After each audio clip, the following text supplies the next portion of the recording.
নিন্দা পীরের পদ বিন্দু দেবে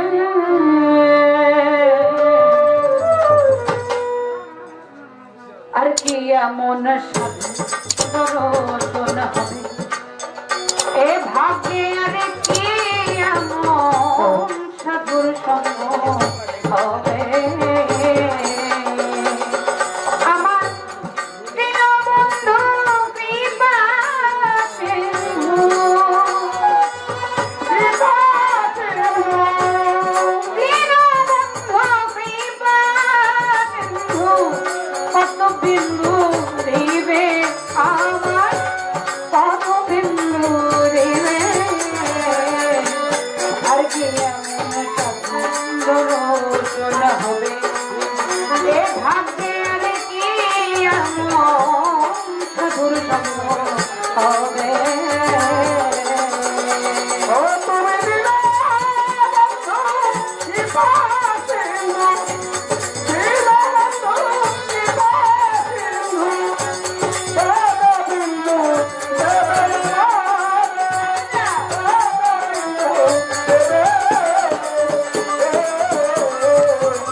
সেখানে চারদিক দিগন্ত এখানে দূর বাজার এখানে চারদিক দিগন্ত এইখানে ঘুরো বাজার নয়ন সেথায় সায় বারাম দিগন্ত সাধন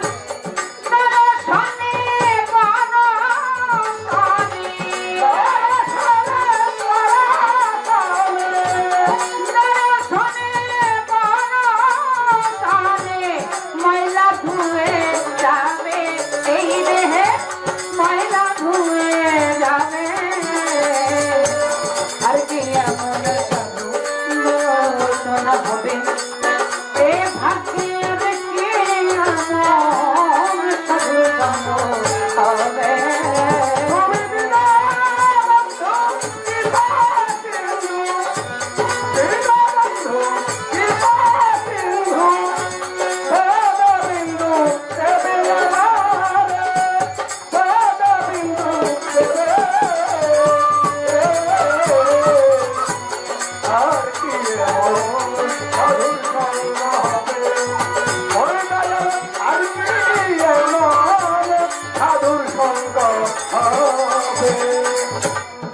সাধু গুরু কি মহিমা দয়া জেনে নিতে নাই রে মা সাধু গুরুর কি মহিমা দয়াল জেনে নিতে নাই তার মানা সাধু গুরুর কি মহিমা খাজা জেনে নিতে নাই রে মানা সাধু গুরুর কৃপা হলে সাধু গুরুর কৃপা খাজা বাবার কৃপা হলে জন্ম ধন্য হবে এই পাপি জন্ম ধন্য হবে আর কি এমন সাধু দর্শন হবে এ ভাগ্যের কি এমন সাধুর জন্ম হবে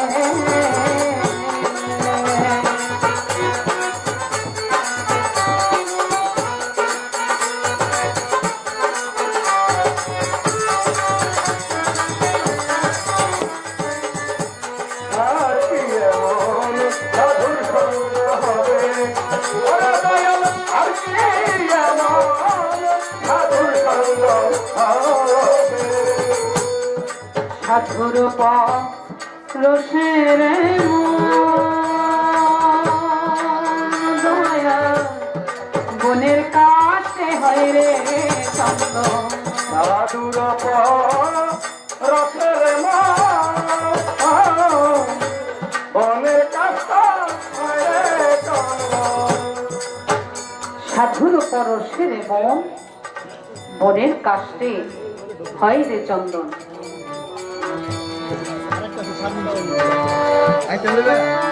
ভাই একটা মাও এই কর্নেটকে দিয়ে দেন, বাইরের বন্ধ করে দেন।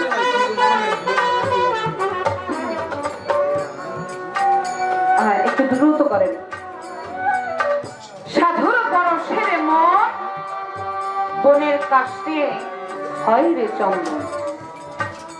আচ্ছা বাবা, আপনি আমি যদি একটি গাছে যায় হাত দেই, ওই গাছ কি কখনো চন্দন হবে?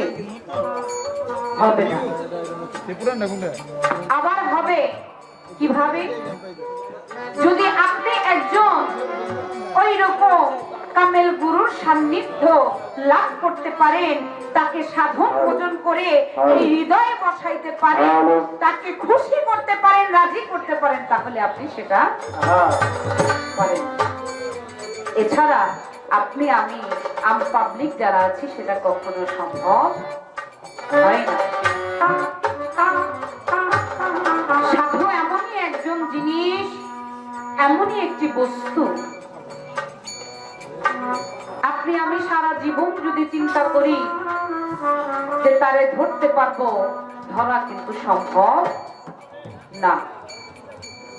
একজন সাধু পারে বোবার মুখ থেকে কথা বলাইতে, একজন সাধু পারে যে পথ চলতে পারে না তাকে পথ চলাইতে, একজন সাধুই পারে তার হাতের ইশারায় বনের কাষ্ঠকেও চন্দন বানাইতে। তাই যত সম্ভব আমরা যেন সেই রকম সাধু সান্নিধ্য লাভ করে তার সাধন পূরণ যেন করতে পারি। লালন সাইজি তার গানের মধ্যে তাই বলেছে। তাই সাধুর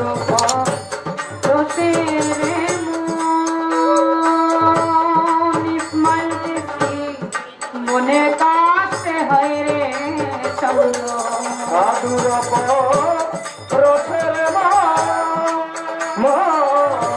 বনের কাছে সাধুর পথে আমার ইসলাম সৃষ্টি বনের কাছে হয় রে চন্দন।